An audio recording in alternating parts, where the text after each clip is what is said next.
The U.S. threw up a steel fence, prepared to stop any vessel carrying materials of war.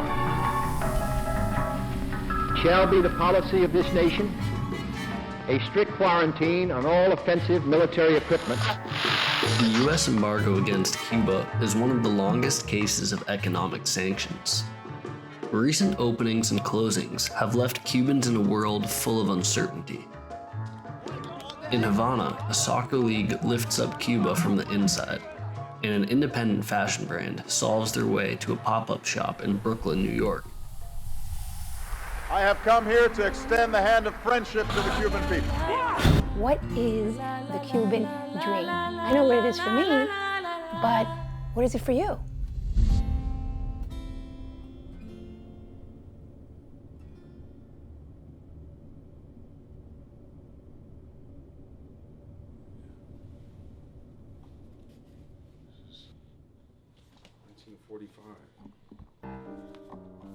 Oh, my grandfather in here.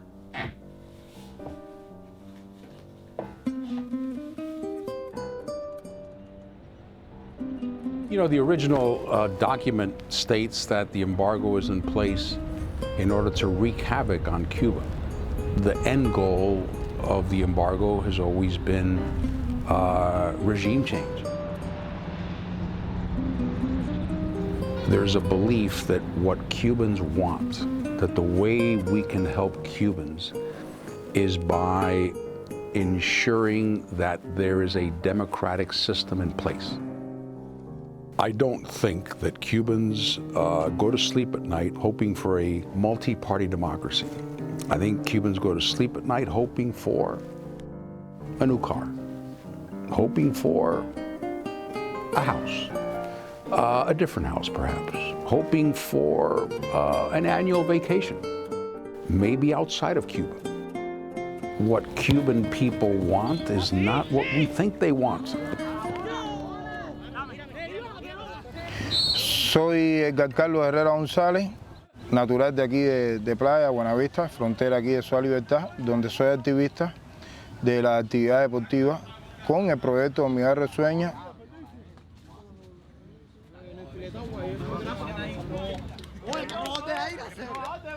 Desde el 2016 estamos trabajando con la comunidad de La Habana completa porque el fútbol nos ha traído muchos jóvenes de muchas localidades. Mi pasión cuando era pequeño era el béisbol, porque en Cuba, primero el béisbol es el deporte nacional. En estos 4 años, ya que empezamos con 4 equipos de fútbol y hoy somos más de 40 equipos de fútbol, se ha convertido en un fenómeno capitalino. ¿Por qué? Porque tenemos participación de los 15 municipios de la capital. Fútbol en Cuba es pasión, aunque a muchos ojos del mundo los cubanos no tenemos ese gran desempeño ni ese gran nivel y uno le tiene la gana, pero hay cosas que frenan a jugador cubano. Mi sueño para Cuba como país es que se le abran las puertas y que los jugadores puedan fichar por clubes de Europa, por clubes de América, por clubes a nivel internacional. Que los jugadores se metan en las calles, en los barrios y vean y rescaten talento. Ver a Cuba en un mundial me gustaría mucho. Es parte de un sueño. El sueño no tiene fin. A través del fútbol, formar hombres de sociedad.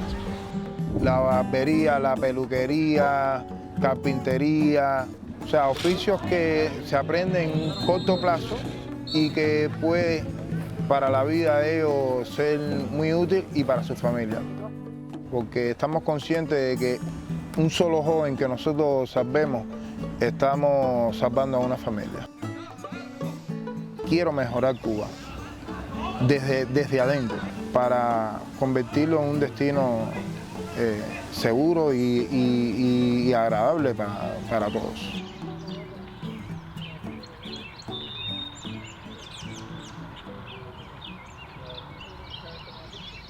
So here we are, Concord, Massachusetts, and I know what you're thinking. This is a film about Cuba. What are we doing on the Old North Bridge? And the thing is, a revolution started right here.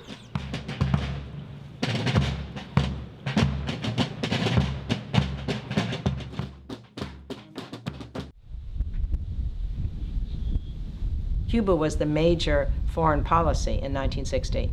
The revolution had taken place. You have a communist government 90 miles from the United States. So suddenly the Cold War, which is at its height then, is very close to home. It's hard now when we talk the words Cuban Missile Crisis. It seems like this moment in history, and it's gone, and it all turned out all right. Tuesday, the second day of crisis. Reaction at last from Moscow. So you forget, this was the point when Russia and the United States were arguing about something really important, when there were missiles put in Cuba that could reach us within minutes. Possessing the offensive weapons to deliver in 2 minutes thermonuclear destruction. I was in that generation in the 50s when, you know, we would practice. Where would you go if 30 minutes from then the nuclear bomb was going to hit New York and it might hit us? Duck and cover underneath a table or desk. We make fun of the fact that we would go under our desks in school. You cover. But there was a real sense among a generation that the whole world could end. That's the famous 13 days, of course, that Robert Kennedy writes about. But during that time, there was deliberation, there were feelings about what can we do where, and what are our options, and he decides upon the embargo rather than the bombing or rather than attempting some other invasion. All ships of any kind bound for Cuba, from whatever nation or port, be turned back. My husband, Richard Goodwin, was very instrumental in Cuban-American relations, in working with JFK. So at 29 years old, he is on the plane with JFK throughout the entire presidential campaign. JFK had to give a speech about Cuba with all the Latin American representatives, and Che Guevara was there. He saw that my husband was younger and perhaps more open than many of the other delegates. Okay, Cray, now I have to show you the cigar box. So that night, he sent a box of Cuban cigars to my husband's hotel room with his Spanish note in it saying, "Since I cannot speak to an enemy, I extend my hand with these cigars." This was a memo that came with it. It came with the full box of cigars, obviously. Right. That's when he brought them back and gave them to Kennedy, and it was sad that Kennedy took so many of them away.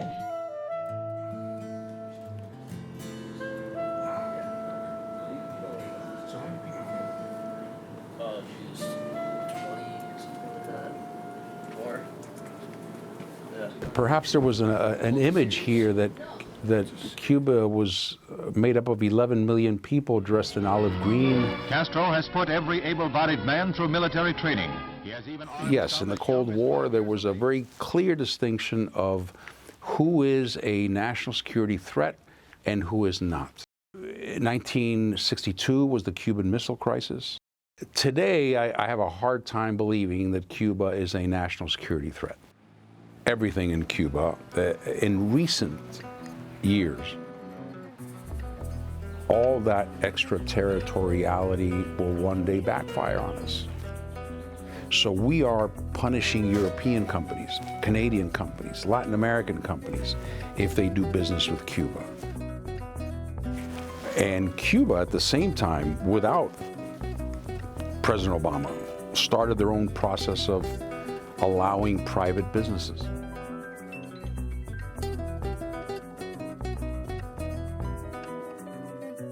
Bueno, Clandestina fue inaugurada en el 2015. Empezó como muy enfocada en el souvenir.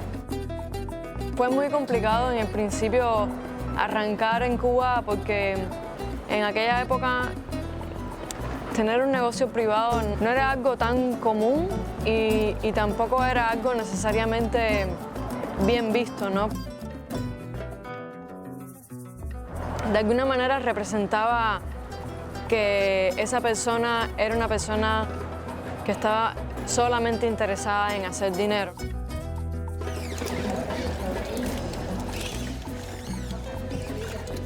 Si un emprendedor en cualquier lugar simplemente monta un sitio web, empieza a enviar sus productos a todo el mundo, simplemente va a una oficina de correos, para nosotros no es así. No tenemos correo postal, entonces los productos tienen que salir de Cuba a Estados Unidos en una maleta. Esas son las cosas menos buenas de ser cubano y de intentar crear este negocio. Los cuentapropistas en Cuba somos una especie diferente de cuentapropistas, porque muchas veces el contexto político nos afecta bastante. Cuando empezamos en 2015, en La Habana no había otras marcas que pudieran dialogar con la población que vive en la isla con sus problemas, el internet, un país que hay que construir, edificios que se caen, mucha migración, comunidades fracturadas. Lo que hace es expresar las esperanzas y los problemas y las derrotas de un colectivo y reflejar un poco los pensamientos de un cubano normal.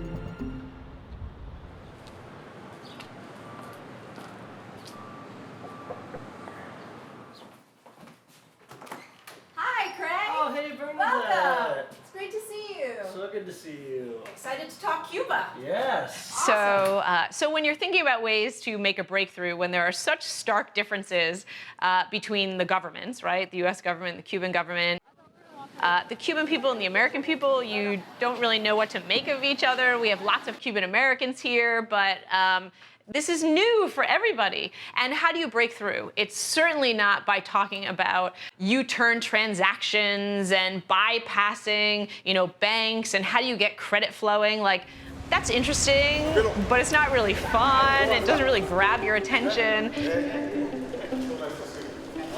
There is this comedian in Cuba named Panfilo, who everybody knows, and he's amazing, and he's funny, and he embodies everything that is great about the Cuban spirit. Ben Rhodes was very supportive. Terry Suplat, who was the speechwriter at the White House at the time. People watch the news, but people also like to watch comedy shows. People also like to be entertained in different ways. And the fact is, part of diplomacy, part of public diplomacy in this day and age, is trying to meet people where they are. And where they are is watching Panfilo. And sure enough, sitting at the Resolute desk, President Obama and the Oval Office of the White House had this phone conversation with Panfilo. Mandarle un mensaje al presidente Obama, ¿se lo puede dar? This is President Obama. Usted es presidente Obama. And then when we went down to Havana, we had Panfilo's crew come and they built an exact replica of the set. And President Obama rolled in and we had huge cue cards for him. He likes to think he speaks really good Spanish. I think he speaks okay Spanish. And so we had these cue cards with all of the accent marks and here's what you need to say.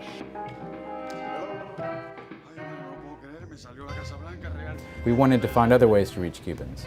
We had heard from our embassy that this was the program that reached the most Cubans, that Cubans really appreciated Panfilo, so we reached out to him. I think he was surprised at first. The President of the United States would want to do something like that. Cuba is only 90 miles away from Florida, but we've been separated by this vast gulf of the Cold War, by an embargo. That's a beautiful song. Thank you so much. By these adversarial policies. For all the history that has divided us, there's a culture that has fundamentally brought us closer together. And frankly, for all the tension in our relationship, the fact that we could laugh together, I think sends an important message that we're really not all that different. Okay, thank you very much. Appreciate you guys. Take care.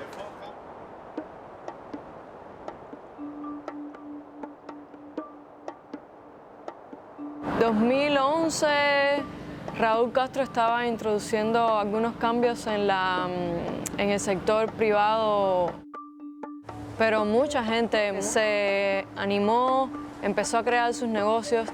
Cuando se empieza a abrir este sector, la sociedad, la gente común, cambió muy rápido su perspectiva. La normalización de las relaciones con Estados Unidos también fue un factor muy importante que a nosotros nos dio mucha gasolina para los primeros años.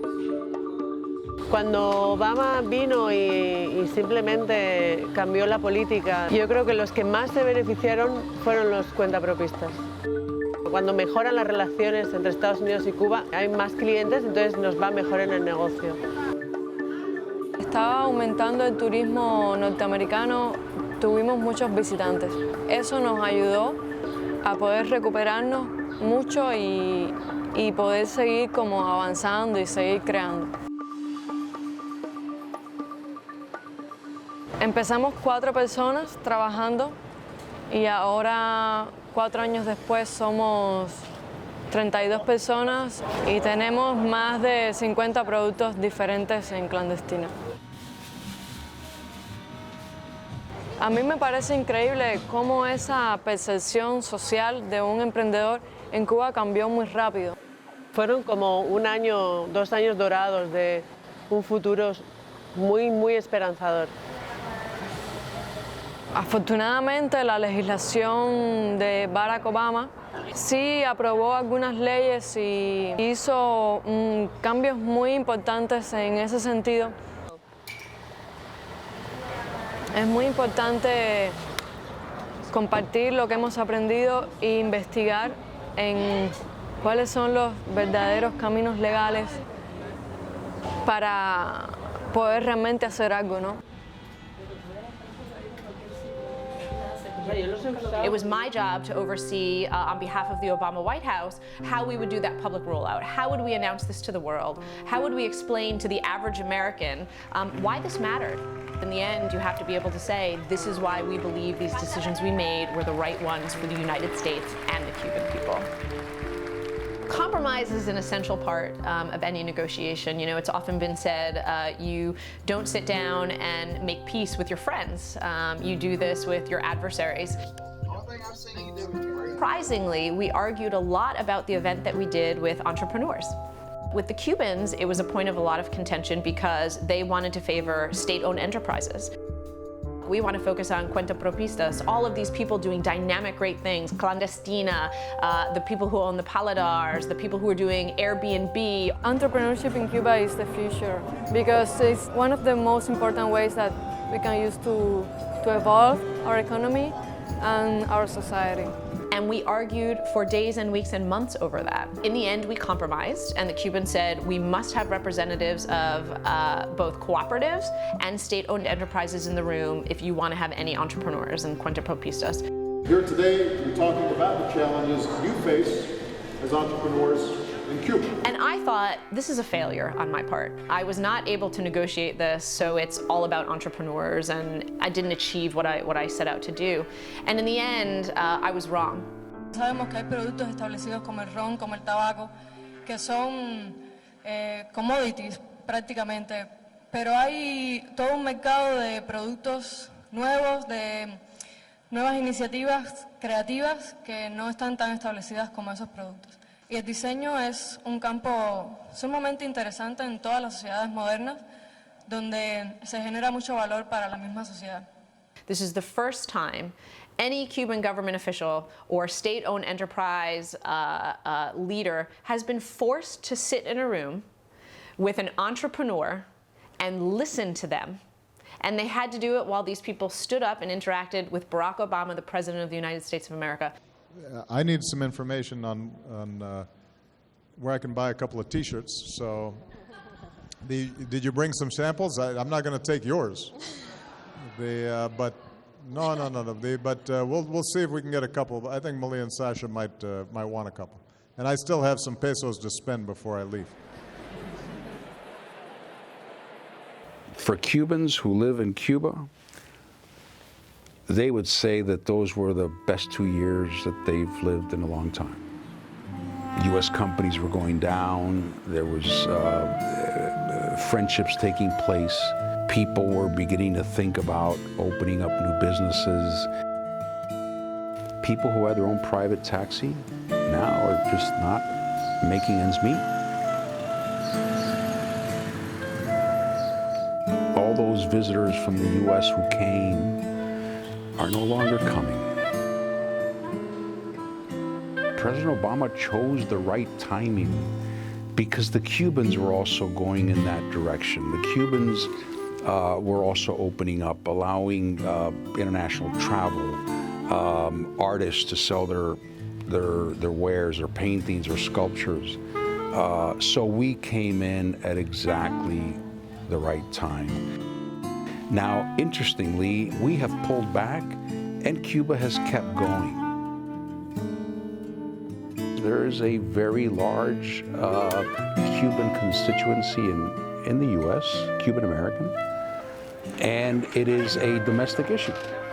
It's a domestic political issue. President Trump has already been convinced by his people that if he wants to win Florida, the hardline approach was better. That may not be what he wants to do from a foreign policy standpoint. During his campaign, he said, the embargo has been around for over 50 years. It's time.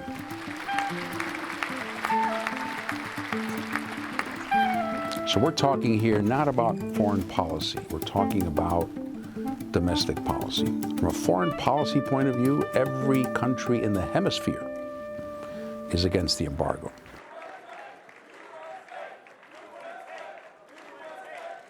We will enforce the ban on tourism. We will enforce the embargo. My father, he was in his 40s. He was an up-and-coming entrepreneur, and he lost everything. It's very easy when you inherit talking points, how to feel about Cuba, what to say about Cuba. But there comes a point where you realize you need to think for yourself. Yeah. I still don't see what benefit that America has gotten from this relationship, other than, you know, the understandable feelings of people who were hurt by it and who still feel very strongly that they were not just an enemy abstractly on the other side of the world, they're right there, and our families were hurt by it. And maybe at some point, as time goes even further on, and people are not feeling the visceral sense of anger and betrayal that they felt, you change a policy by persuading people and by changing public sentiment. And sometimes that human sight of the countries being together like a baseball game can begin to change people's feelings about Cuba's not this alien place down there. Here's these people, and they're playing baseball, and they love that sport as we love that sport. Open engagement would make that even more possible. I was so hopeful when I saw the normalization under Obama, and it's obviously received a setback right now, but I have a feeling that in the future it's inevitable that these two countries are going to be able to get along better.